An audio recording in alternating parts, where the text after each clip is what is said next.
আল্লাহ সুবহানাহু ওয়া তাআলা আমাদেরকে এই উম্মতে মুসলিমাকে, উম্মতে মুহাম্মাদিয়াকে রমাদানুল করিমের মতো একটি গুরুত্বপূর্ণ মাস দান করেছেন, যে মাসটি বছরের অন্য যে কোনো মাসের চাইতে শ্রেষ্ঠ এবং সেরা।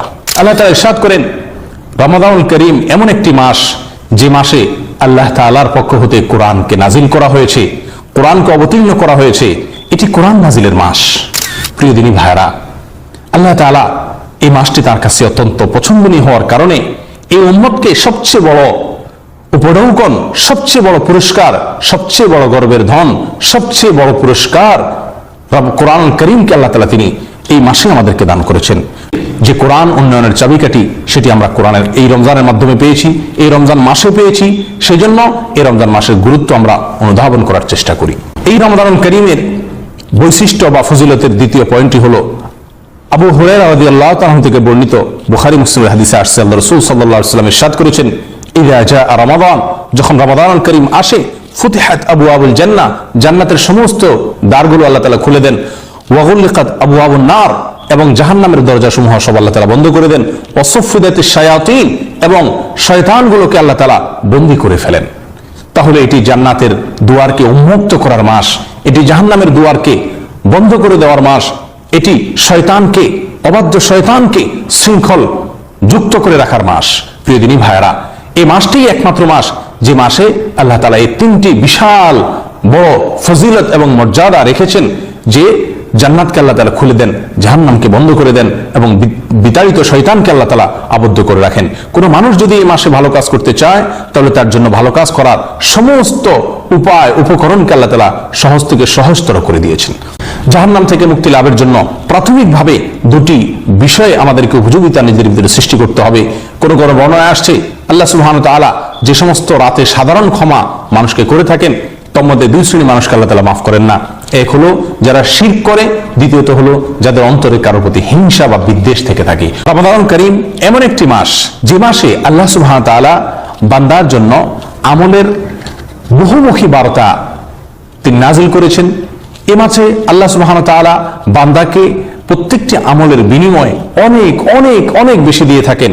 এতটাই বেশি দিয়ে থাকেন যে এক হাদিসে আসছে, রাসূলুল্লাহ সাল্লাল্লাহু আলাইহি ওয়াসাল্লাম ইরশাদ করেছেন, এটিও সাহাবী আবু হুরায়রা রাদিয়াল্লাহু তাআলা বর্ণনা করেছেন, সহিহ বুখারী এবং মুসলিমে এসেছে, যে আল্লাহ তাআলা বনি আদম সন্তানের প্রত্যেকটি আমলের বিনিময় 10 থেকে বাড়িয়ে 700 গুণ পর্যন্ত বৃদ্ধি করে দেন।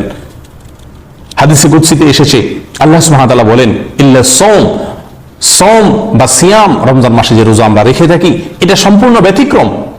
এই আমলটি, রমাদানুল কারীমের সিয়ামের আমলটি, এটির বিনিময় আল্লাহ তাআলা ঘোষণা দেন নাই যে 10 গুণ না 20 গুণ নাকি 700 গুণ। অন্য যে কোনো আমলের বিনিময় আল্লাহ তাআলা বৃদ্ধি করে মানুষকে 10 থেকে 700 গুণ পর্যন্ত দিয়ে থাকেন। কিন্তু সিয়ামের বেলায় আল্লাহ তাআলা বলেছেন, ইল্লা সওম ফাইন্নাহু লি ওয়া আনা আজজি বিহি।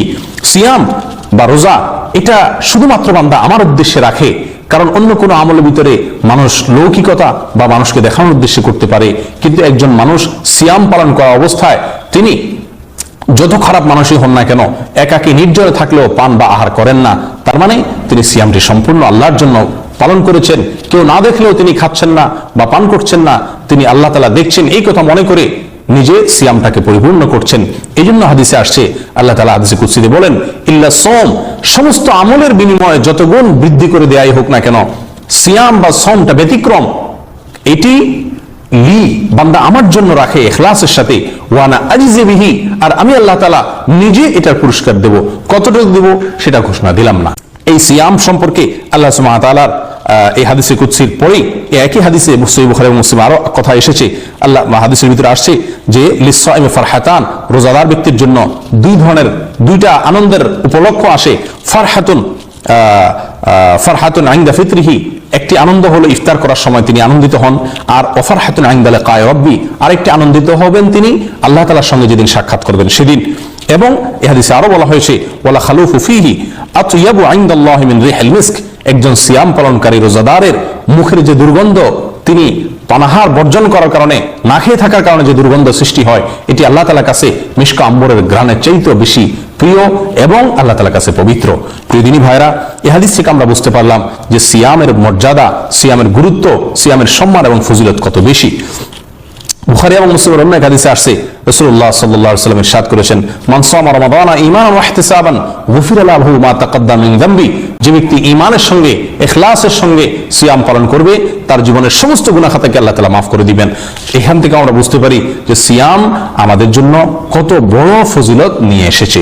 প্রিয় দিনী ভাইরা, সাহল ইবনে সাদ রাদিয়াল্লাহু তাআলা বর্ণিত এক হাদিস আসছে, এটিও বুখারী এবং মুসলিম বর্ণনা করেছেন। এক যুগে আল্লাহ রাসূল সাল্লাল্লাহু আলাইহি ওয়াসাল্লাম ইরশাদ করেছেন যে জান্নাতের 10-8টি দুয়ার বা দরজা বা বিশেষ গেট আছে, এবং এই 8টি গেটের ভিতরে একটি দরজা আছে যে দরজাটির নাম হলো রাইয়ান।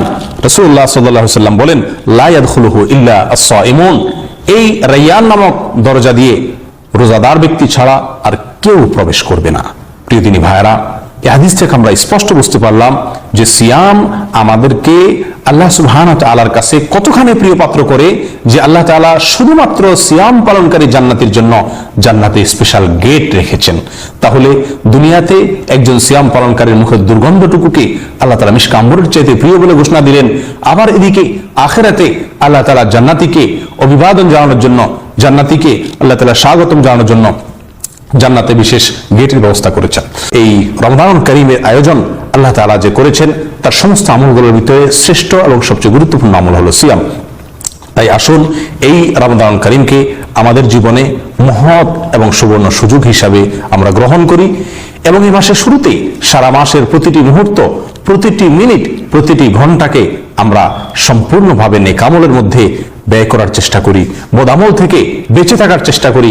কারণ একজন ব্যবসায়ী তার সারা বছরের ব্যবসার যে সিজন হয়, এই সিজনে সবচেয়ে বেশি তিনি মনোনিবেশ করেন তার ব্যবসাকে ভালো থেকে ভালোভাবে করার জন্য, এবং বছরের অন্য যে কোনো সময়ে তার যত ঘাটতি হয়ে থাকে সে সমস্ত ঘাটতিকে তিনি পুষিয়ে নেওয়ার চেষ্টা করেন এই তার সিজনের মধ্যে।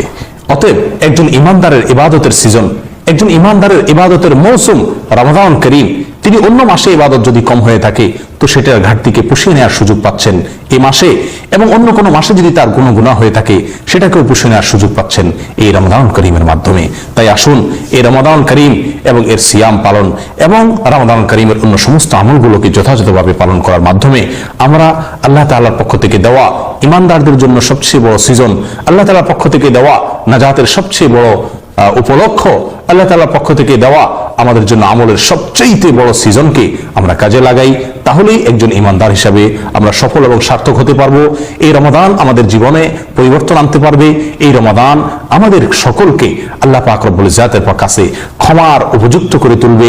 আল্লাহ তাআলার কাছে আমাদের সকলকে জাহান্নাম থেকে মুক্ত সৌভাগ্যবান ব্যক্তিদের ভিতরে আমরা শামিল হতে পারবো। আল্লাহ তাআলা আমাদের সকলকে রমাদান কারীমের প্রতিটি মুহূর্তকে কাজে লাগানোর তৌফিক দান করেন।